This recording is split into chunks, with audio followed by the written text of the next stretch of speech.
توجہ رہے. کافروں نے یہ کہا کہ تیری سیرت میں یہ ہے کہ تو سچ بولتا ہے.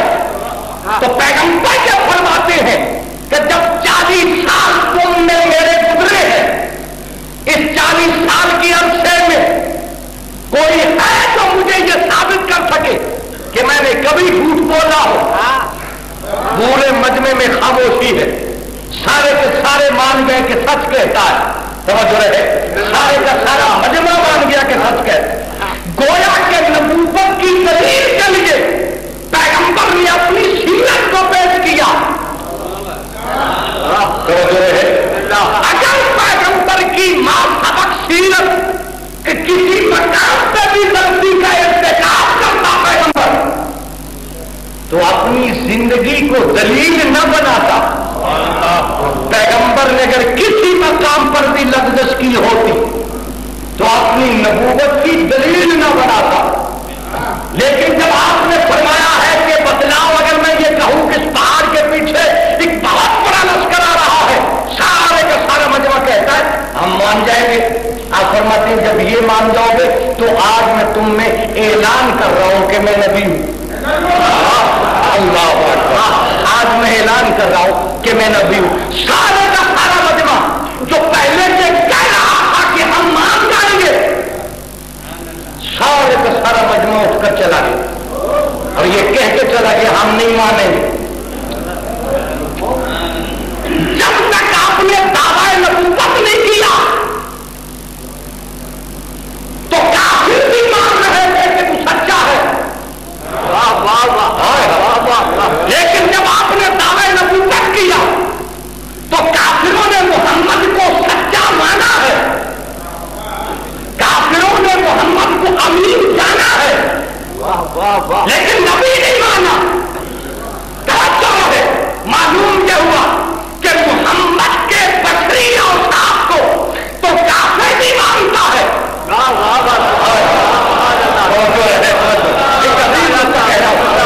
محمد کے بشری اوصاف کو تو کافر بھی مانتا ہے. بھائی اصل میں جھگڑا نبوت کا ہے. بشری اوصاف کو تو کافر بھی مان رہا. کہتے ہیں کہ تو صادق ہے اور تو امین، اور یہاں تک مانتا ہے کافر کہ کہتا ہے امین ہے. اور یہ دو صفتیں ایسی، پہلے ہم کو یہ سوچنا ہے کہ 40 سال پیغمبر جو خاموش زندگی گزارتے رہے تو آخر وجہ کیا؟ 40 سال کے بعد جو حکم ہوا کہ تم اعلان کرو میں نبی ہوں، جو آدم سے پہلے نبی تھا 40 سال خاموش اس لیے گزارے ہو رہے. 40 سال پیغمبر نے خاموشی سے اس لیے گزارے کہ 40 سال کے بعد اعلان ہوا کہ تو اعلان کر دے میں نبی ہوں. کیوں؟ 40 سال ہر انسان کے یہ پوری زندگی کے وہ مقامات ہیں. 40 سال پہلا عرصہ وہ ہے جس میں زندگی میں نشیب و فراز آتے.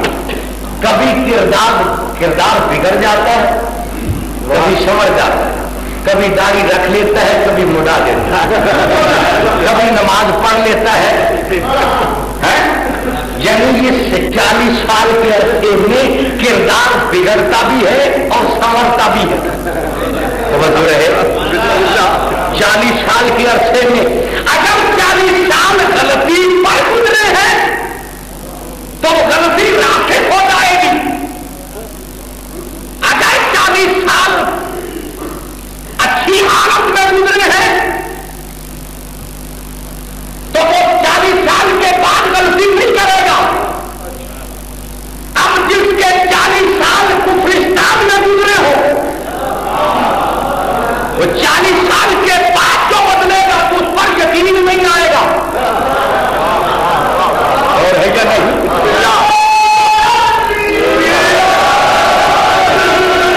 پیغمبر فرماتے ہیں کہ میری 40 سالہ نشیب و فراز کی زندگی تم نے گزری ہے، میرے کردار کے نہاؤ چڑھاؤ کو تم نے دیکھا ہے.